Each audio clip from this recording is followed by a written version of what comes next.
Very cool.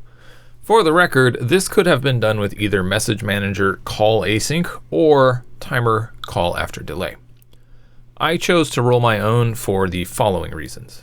A, it's good practice. It's just good practice to know how to write things like this. B, message manager call async currently does not tell you if the message was posted or not.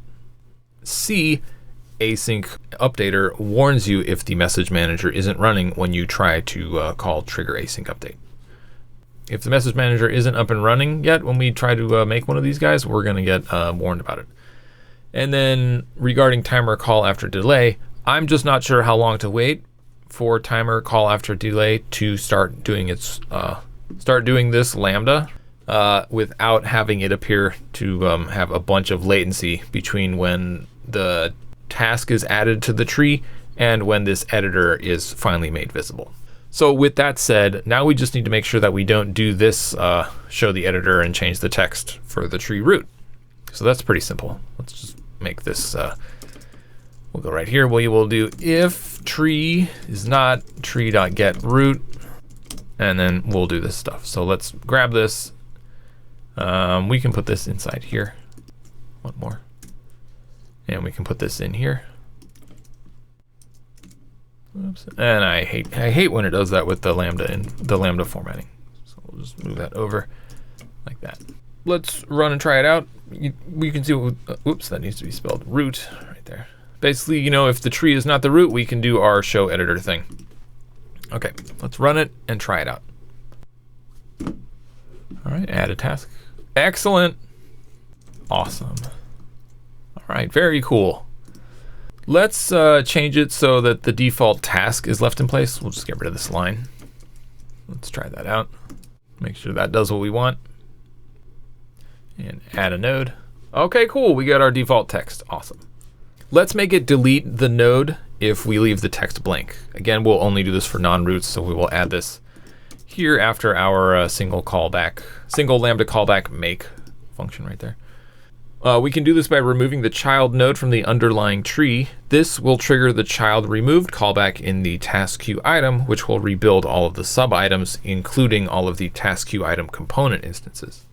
Let's do that now. So we will do label.on editor hide. You can assign a lambda to this callback object to have it called when the label's editor is hidden. All right, on editor hide. This is where we'll do this. Stub out our lambda, expand the body. Let's capture our safe pointer again because we're going to use our use it. And now we can do if weak safe pointer dot get. I keep confusing safe pointer with the weak reference class.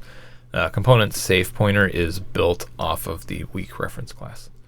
So if safe pointer dot get, and then we can do if safe pointer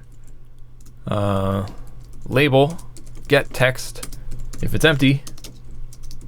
Now we can do label. Let's see, we want to do safe pointer tree dot get parent, and we want to remove child, the safe pointer tree, and then we need our undo manager, which is going to be let's see, safe pointer owner get undo manager and pass it as pointer. Okay, that seems good. Now there is one extra line that we need to add to this. So check this out. I'm gonna show you a crazy bug that I found out the hard way that I'm saving you a lot of time from. Let's look for where this on editor hide gets called. So we'll just search for on editor hide. Okay, we'll go in here. This one right here. Okay, it's called from editor about to be hidden. Let's find the call Let's look at the call hierarchy of this guy. All right, it's called from hide editor. And where is hide editor called from? Let me expand this a little bit. Hide editor is called from set text. So that's the first one, hide editor. Okay. So just put this info in the back of your head that hide editor is called from set text. Let's look for where on text change is called. On text change. That's called from label call change listeners. This guy right here. And where is that called? Let's look for this, call hierarchy. That's also called in setText. And it's actually called after hide editor. That's down here. That means that onEditor hide will be called before onTextChange. So do you remember that the value tree listeners are all called synchronously? That they are not called asynchronously. That means, if we go back here, that means that this line right here, remove child, when this thing fires, it's gonna remove the tree from the parent, and that's gonna call, as we showed earlier, that's gonna call this value tree child removed, tree children changed, that's gonna call this refresh sub items. Refresh sub items, where are you? Where are you? Refresh sub items is gonna call clear sub items.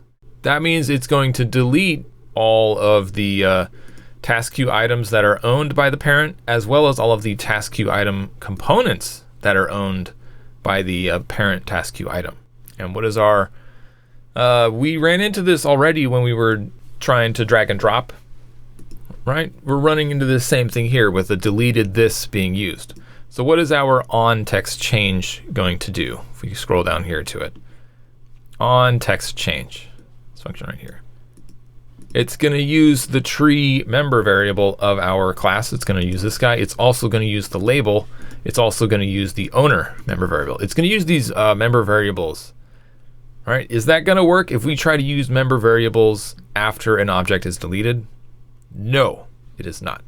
So we need to remember, before we call remove child, we have to remember to set that onTextChange lambda to null pointer before we remove this. So we need to go safe pointer, label onTextChange equals null pointer.